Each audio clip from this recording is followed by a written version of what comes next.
Hey folks, it's Billy DKY, the truth seeker that simplifies and demystifies. This is going to be into the mind of BJ Penn during the UFC 112 prediction cycle.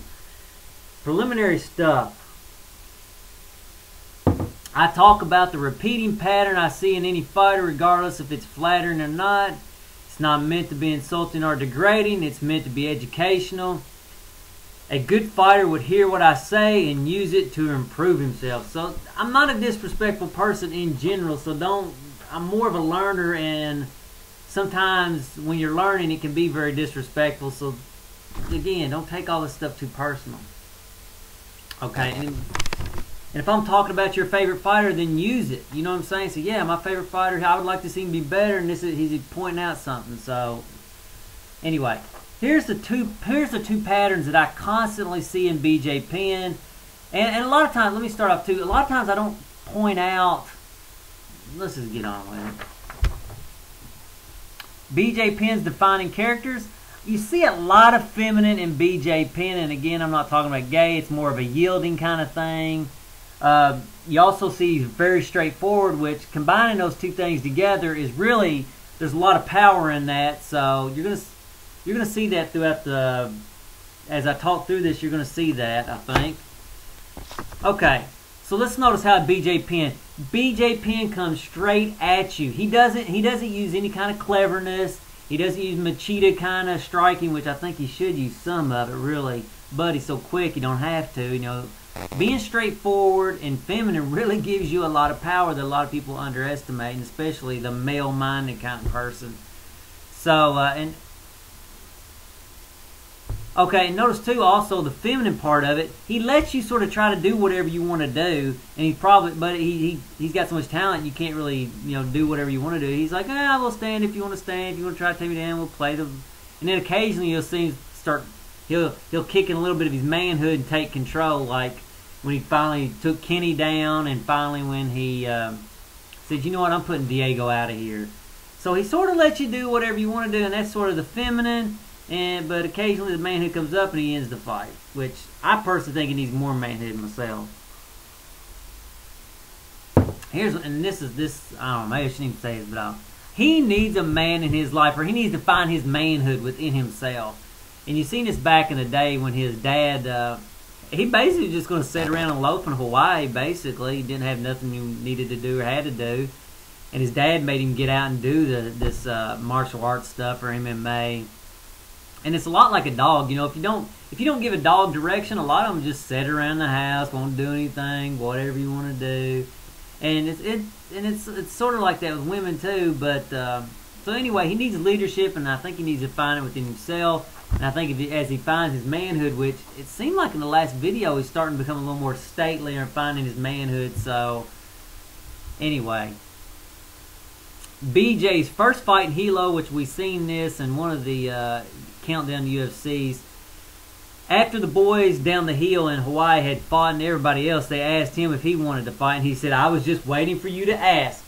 And that's just like a woman, she waits for you to ask her to dance. You know what I mean? It's sort of that same kind of, and this is just revealing his feminine side. He ain't coming down there saying, I'm the baddest MFer out here, I'm kicking somebody's MFing ass. He's just sitting back watching and just waiting for somebody to say, you want to fight? He's like, I was just waiting for you to ask. And that's the feminine side coming out.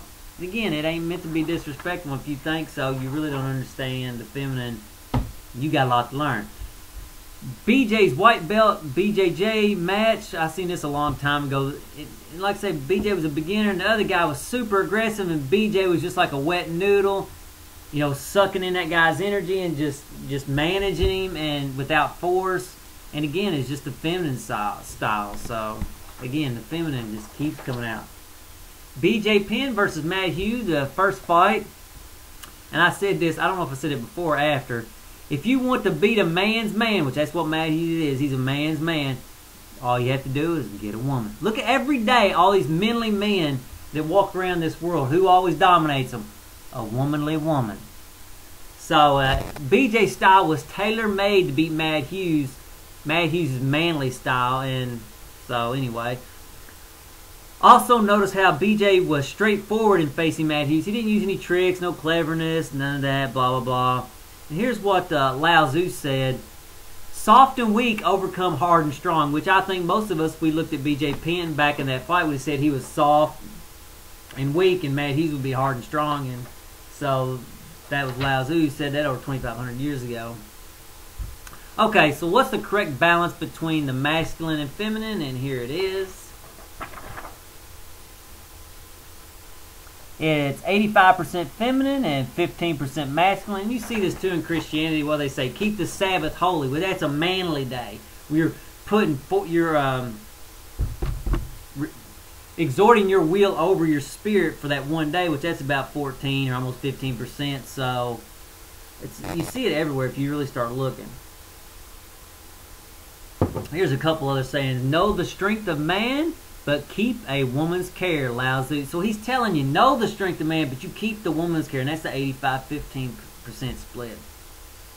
And we've all heard this in America. Behind every great man is a woman. It's the same deal. You know, the masculine a lot of times gets the praise, but really a lot of the power comes from the feminine. And women really get in trouble when they really start trying to exhort the will, because it just don't work out right. They're losing the harmony. Lao Tzu said, this yielding to force is strength. And you see that, BJ. He's yielding to the force. He's not getting caught up in the ego of, have to battle you out like this. He's taking you in and defeating you that way. And it's the same thing with, like, women. So, again, no disrespect by calling somebody feminine. BJ thrives while Mad Hughes flails. Here's what Lao Tzu said. The strong and hard will fall.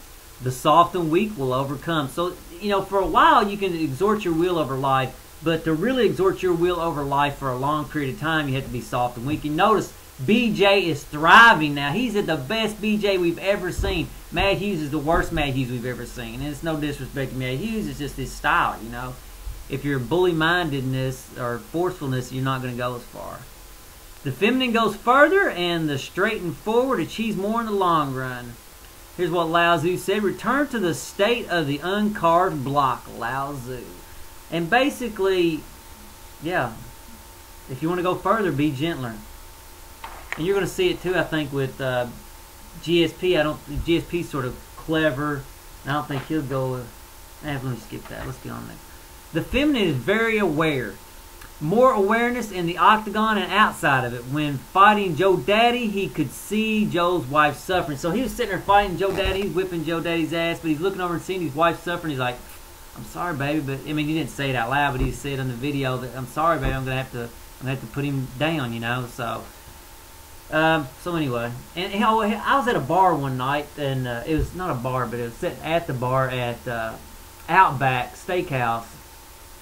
And this woman, she was the girl behind the counter. I was noticing how aware she was of everything going on. I said, man, that is really good fighting skills to be aware of everything. So do not underestimate the feminine. Okay.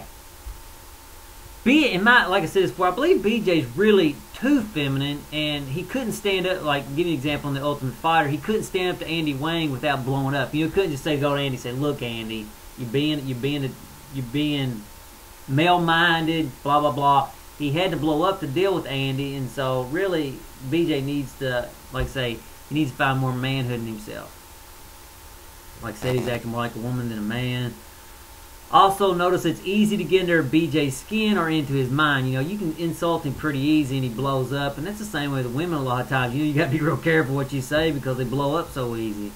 So, anyway, let's see.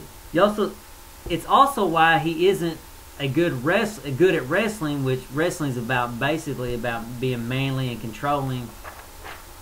Okay, I think this is going to get into 2 videos, so I'm going to stop. It's not going to go much further. I might have 5 more minutes at the most. So anyway, and so down in the video response, I'll put the link to the second one, and the next video will be coming shortly.